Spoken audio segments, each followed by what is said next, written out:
qabsoon Oromoo maaliif deeme yeroo siin argatta gaafa hidhaa kanatti maalinni kajedhu duubatti deebitee laata. Amma gaafa dargii Daawud Ibsaa hidhaa cabsee badee jedhan.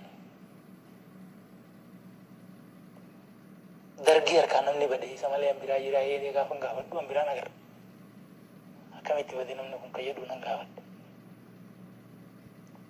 Daawud Ibsaa nama 9 wajjin summii nyaatee inni kophaa hafee jedhan. Jechuun deebitee laalta miti laata.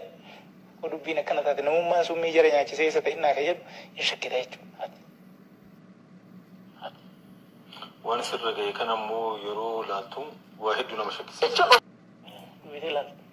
Achi booda maal ta'eetii waraanni adda bilisummaa Oromoo 1984 kaambitti maal ta'ee rukutamee jedhee gaafa gaafadhu. Gaafa sanii hoogganaan tika adda bilisummaa Oromoo Daawud Ibsaa akka ta'e hin beeke. Indee dhugumatti hin deeme. Waraana 20 karaa dhiyaa ture keessa Daawudii fi nama Abbaa Jaalaal ta'e nama 2 qofatu Moqaadishoo dhufee naan jedhe namni achi keessa jiru hidhaadhaan. Maal wanni kun jedhee waan duubatti deebi'u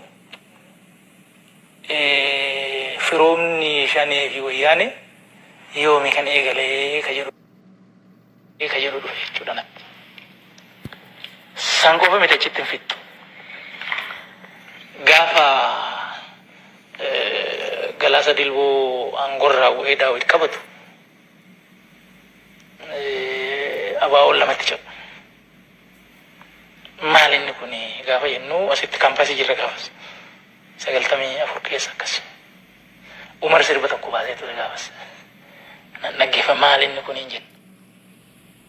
Gaafa wannoo jedhu dabballeen isaanii dhufe of course namni Galaasa wajjin hojjetaa ture Dinqina Shan jedhamtu takka turte. Hin qabamte. Namni meeqa gaafa san dhaame jechuudha. Namni kana godhe eenyu jennaan warri kun warra Galaasaa wajjin turanii rukuchiisaa yeroo garee Daawitiidha. Eenyu rukuchiisa Wayyaanee. Okay. Achi Galaasaa Dilboo birrii miliyoona 5 Wayyaaneen bittee nuun jedhan. Nuun immoo Wayyaanee wajjin araarama jedhee jedhaniiti immoo propaagandaa kana gadhiisan. Duubumatti achi deebiteetuma laalta. Qabsoon Oromoo kun achi hin siqu. Ofii dargaggeessa Oromoo, hayyuun Oromoo, qabaataan Oromoo dararaan irraan dhaabbatu. Maali wanni kun jettee yaadda jechuudha. Giraajuwelii yaadaa dhufuu achi keessatti soon waan adda addaa laalu waliigalatti Shaneef Wayyaaneen tokko akka ta'e.